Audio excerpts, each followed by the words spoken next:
우리 주신 하나님 말씀은 마태복음 16장입니다. 마태복음 16장 24절부터 26절까지 말씀을 시작했습니다. 신약성경 마태복음 16장 24절부터 26절까지 석절 말씀인데 오늘도 한 목소리로 합독해서 함께 읽겠습니다. 24절입니다. 시작.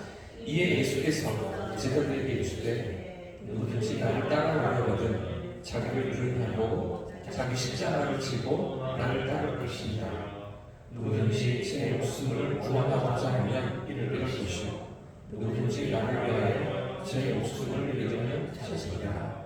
사람이 만일 온 천하를 얻어도 제 목숨을 잃으면 무엇이 유익하며 사람이 무엇을 주고 제 목숨과 바꾸겠느냐. 아멘. 할렐루야. 하나님께서 선한 길로 우리 삶을 인도하실 줄 믿습니다. 어제 본문에서 베드로는 하나님의 뜻보다 자기의 뜻을 주장하면서 예수님께 헛된 꾸지람을 듣고 있었죠. 불과 방금 전에 그렇게 칭찬을 받았던 베드로인데 교회가 세워지는 기초적으로 그의 신앙 고백을 사용하시겠다는 그런 칭찬을 받았던 베드로인데 금세 예수님을 걸려 넘어지게 만드는 그런 걸림돌이 되고 있다고 그런 책망을 받았던 것 아닙니까? 여러분, 예수님께서 왜 이렇게 호되게 베드로를 책망하셨을까요? 왜 이토록 강하게 그를 책망하신 것입니까? 십자가의 길 가시는 예수님이신데 그 길로 이제 나아가시는 그런 예수님의 모습을 마태복음이 우리에게 보여주는데 그 십자가의 길이 예수님께 있어서도 피하고 싶으셨던 자는 거죠. 겟세마네 동산에서 땀방울이 핏방울이 되도록 기도하셨던 예수님은 할 수 있다면 이 잔을 내게서 피하게 달라고 예수님 기도하지 않으셨습니까? 100% 우리가 똑같은 인성을 가지시고 우리의 연약함을 짊어지신 그런 모습으로 오신 예수님이셨기 때문에 그래서 이런 베드로의 간청을 들으실 때 우리 주님 어떠셨을까요? 예수님도 흔들릴 수가 있었겠죠? 40일 금식하셨던 예수님이 그냥 너무나 쉽게 그 사탄의 유혹을 떡을 만들어 먹으라는 유혹을 너무나 쉽게 물리치신 게 아닙니다. 그 아주 강력한 유혹 앞에서도 인간적인 약한 마음이 일어나시는 그 가운데서도 이겨내시고 극복하시고 유혹을 물리치셨던 예수님이신데 지금 이 상황도 마찬가지인 거죠. 연약한 사람의 몸으로 이 땅에 계셨던 예수님, 우리가 똑같은 그래서 우리가 다루는 모든 연약함도 우리의 모든 삶의 아픔도 고통도 다 이해하시고 공감하시는 예수님 아니십니까? 하지만 이런 유혹 앞에서 예수님은 어떻게 반응하고 계시죠? 어떻게 행동하십니까? 즉시로 물리치십니다. 그 유혹이 자리 잡지 못하도록 즉시로 뿌리치시는 것인데요. 여러분 오늘도 우리의 믿음이 이런 자리로 나아갈 수 있기를 원합니다. 즉시로 그죠? 일어나는 거죠. 이렇게 즉시로 반응하는 겁니다. 하나님 뜻이 아니라면 바로바로 끊어내고 하나님의 앞에 하나님 기뻐하신 뜻 앞에 우리 삶에 서 있는 그런 하루가 되시길 축복합니다. 자, 그래서 이 같은 냉탕과 온탕을 오가는 것 같은 베드로와의 대화 이후에 예수님은 이제 자신이 걸으시고 또 이 제자들도 따라야 하는 제자의 길을 예수님 가시는 길이 어떤 길인지 한 번 더 가르쳐 주시는데요. 24절 말씀을 보십시오. 제가 읽겠습니다. 이에 예수께서 제자들에게 이르시되 누구든지 나를 따라오려거든 자기를 부인하고 자기 십자가를 지고 나를 따를 것이니라. 네.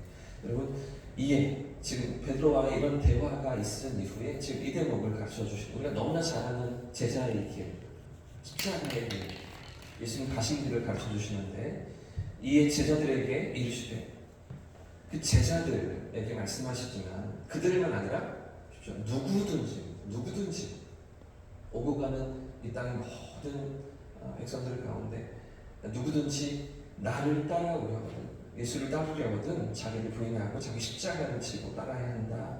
여러분 지금 예수님께서 가르쳐주시는 제자의 길 어떤 길입니까?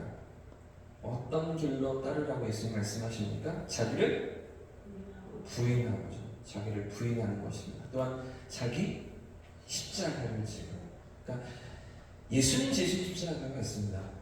그 십자가는 우리에게 해당되지 않습니다. 우리 질 수 없는 십자가입니다. 그건 하나님이신 그분만 사람으로 오신 그분만 지으실 수 있는 십자가이고 우리에게 맡기신 십자가가 있는 거죠. 저에게 맡기신 십자가가 있고 장로님들에게 권사님들에게 우리 성도의 삶에 우리에게 맡기신 십자가가 있는 것입니다.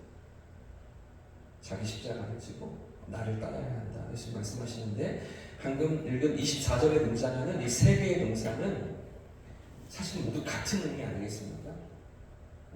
부인하다, 따르다, 짊어지다. 이렇게 세 개의 동사가 24절에 등장하는데 다 같은 의미인 것 같습니다. 예수를 따르기 원하는 자는 자기를 부인해야 되기 때문이죠. 또한 예수님의 십자가를 지신 것처럼 그분을 따르는 자도 자기 십자가를 져야 하기 때문에 그러니까 부인하는 것, 자기를 부인하는 것, 십자가를 짊어지는 것, 그래서 예수님을 따르는 것, 이게 다 하나의 의미라는 거죠. 여러분, 그래서 자기를 부인하는 삶, 자기 십자가를 지는 삶, 그리고 예수님을 따르는 삶은 한마디로 정리하면 어떤 단어일까요? 한 단어, 순종입니다. 정확하네요. 순종. 그렇죠? 하나님의 뜻 앞에 순종하는 것입니다. 내 뜻이 아니라 하나님의 뜻을 붙드는 것. 그걸 믿음이라고 얘기하고 그것을 예수를 따르는 길이라고 얘기하고 자기를 부인하는 길이라고 얘기하고 자기 십자가를 지는 삶이라고 이야기하는 것이죠. 바로 그 대목을 베드로의 대화 속에서 똑같이 말씀하셨던 것입니다. 지금 베드로는 하나님의 뜻이 아니라 자기의 뜻을 고집하고 있었던 거잖아요. 하나님 원하시는 길이 있는데도 불구하고 그 길 아니라고 왜 예수님 그 길로 가시려고 하시냐고 이렇게 항변하면서 그걸로 가시지 마세요. 예수님 그 길 아닌 것 같아요. 저는 이 길이 좋습니다. 고집하고 있는 건 아니겠습니까? 여러분, 그렇기 때문에 우리가 예수를 믿는다고 할 때 믿음이 무엇을 이야기합니다. 우리가 예수를 믿고 그리스도인이 되었다. 그리스도인의 삶을 살아간다는 게 어떤 의미입니까? 내 뜻이 아니라 하나님의 뜻 앞에 순종하는 것이죠. 내 생각에, 내 판단에, 그렇죠?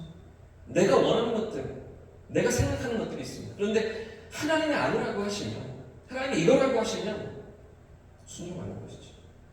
그대로 따라 나아가는 것이죠. 제가 목사 안수를 받고 이제 전임 사역을 시작하면서 이제 저희 아내가 다른 교회에서 전도사로 사역하고 있었고요. 저는 또 다른 교회에서 강도사로 사역을 하고 있었어요. 이제 첫째가 태어나서 돌이 되어가는데 다 셋 다 다른 교회를 다니는 거예요.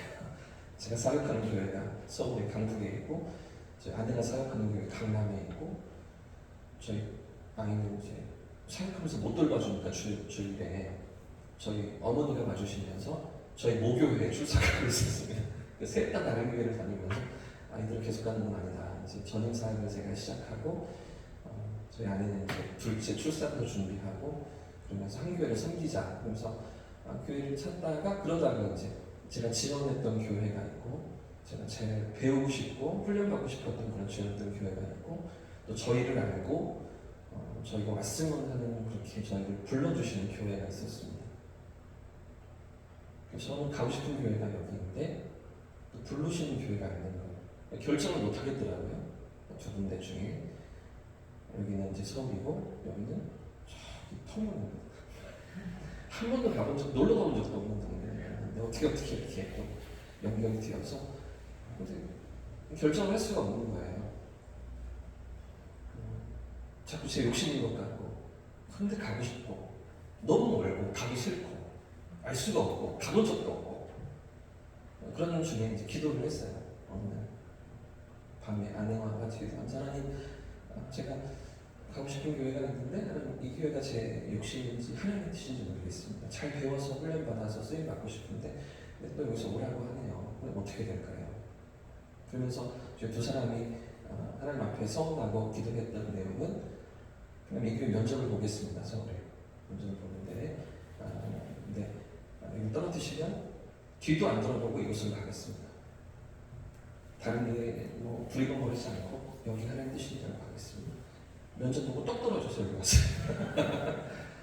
근데 그래놓고 나서 막 인간적인 유혹이 일어나죠. 더 다른 데를 찾아보고 이거까지 가야 되지. 그래서 가기가 싫은 마음이 일어나지 않겠습니까? 연구도 없고 이제 큰아이가 돌 되어가는 무렵에 엄마, 손마, 부모님들도 도와주셔야 될 것 같고 둘째도 낳아야 되는데 가서 어떻게 케어할 수 있을지 뭐 이런 생각들이 들지 않겠습니까? 막 그런 유혹들이 일어나는데 다 내려놓고 순종하며 갔습니다. 갔더니 파란만장한 너무나 드라마틱한 그런 현장들이 기다리고 있었죠. 목사님 사임하셔서 7개월 동안 제가 담임 목사님 자리를 메꾸면서 부목사님에도 불구하고 다 주일예배를 섬겨야 되는 신방도 장례도 다 감당해야 되는 이제 전임사에 막 시작했는데 그렇게 막 쫓아다녀야 하는 막 상황도 어려운 상황들. 하나님 내려들어 보내셨어요. 왜 이렇게 힘든데 저를 순종하면서 따라온다고 나와는 왜 이런데 보내셨어요? 불평가 막 일어나는 거. 근데 돌아서 지나서 생각해 보니까 그 시간들이 저에게는 너무나 큰 훈련의 시간이었고 배움의 시간이었고 성장의 시간이었더라고요. 여러분 내려갈 때는 이사 갈 때는 도저히 길이 보이지가 않는 거죠. 왜 그런 곳에 보내셨습니까? 왜 그것으로 이렇게 저를 부르시니까 이유를 알 수가 없는. 근데 가서 또 그게 다 깨달아지지 않았던 거죠. 3년 가까이 그곳에 있으면서. 근데 여러분 지난번에 저 위임식 때 오셨던 권사님들 중에 예본이를 다 봐주시고 또 예슬이도 다 봐주셨던 할머니처럼 그렇게 봐주셨던 권사님이 계십니다. 예배에 놓으신 준비에 놓으신 하나님 손길이 있었고 거기서 또 하나님 그렇게 훈련시키시고 준비시키시는 시간들이 있었던 것 아니겠습니까? 제 뜻은 거기가 아니에요. 알지도 못해요. 갈 생각도 없었어요. 그런데 하나님의 뜻이 우리의 생각보다 더 크고 놀라우신 것 아니겠습니까? 더 선하시고 더 좋으신. 여러분 제가 통영은 경상남도로 안 내려갔다면 경상북도에 지금 없습니다. 대구에 없습니다. 경상도 살기 그때부터 시작됐던 거죠. 지금 생각해보니까 벌써 경상도 13년째 제가 살고 있더라고요. 무슨 얘기를 하고 있어요? 하나님의 뜻에 순종하는 저와 성경님 되시길 축복합니다. 내 뜻이 아니라 내 판단이 아니라 하나님의 인도하심을 따라 나아가는 그런 오늘 우리의 삶이 되기를 주님의 이름으로 축복합니다. 근데 여러분 그런데 왜 그렇게 살아야 합니까? 내가 하고 싶은 대로 얼마든지 할 수 있잖아요. 내가 편하고 내가 익숙하고 내가 하고 싶은 그런 삶의 자리에 얼마든지 우리가 결정하면서 나아가도 뭐 큰 문제가 없지 않겠습니까? 그런데 왜 그런 삶의 자리로 세상은 다 자기 마음대로 자기 뜻대로 살아가는데 왜 우리는 그리스도인이라고 우리의 뜻이 아닌 조금은 손해보는 것 같은 희생하는 것 같은 그런 삶의 자리로 왜 나가야 합니까? 왜 자기를 부인하고 자기 뜻을 내려놓고 자기 뜻을 꺾고 자기 십자가를 지는 자리로 나오라고 예수님 말씀하십니까? 그 이유를 25절에서 맞춰주십니다. 25절 말씀 같이 한번 읽어보겠습니다. 시작. 누구든지 제 목숨을 구원하고자 하면 잃을 것이요 누구든지 나를 위하여 제 목숨을 잃으면 터지리라. 할렐루야. 여러분 무엇이 있기 때문입니까? 이길 끝에 생명이 있기 때문입니다. 영원한 생명이 이길 끝에 있기 때문이죠. 여러분 원래 25절 말씀은 왜냐하면 으로 시작합니다. 왜냐하면 이렇게 되어 있는 구절입니다. 우리말 성경에는 생략되어 있지만 원래 헬라어 성경에는 자기를 부인하고 자기 십자가를 지고 나를 따르라고 하시는데 왜냐하면 그 이유를 여기서 설명하시는데 누구든지 자기 목숨을 구원하고자 하면 어떻게 된다고요? 잃는다는 거죠. 자기 목숨을 얻고자 한다.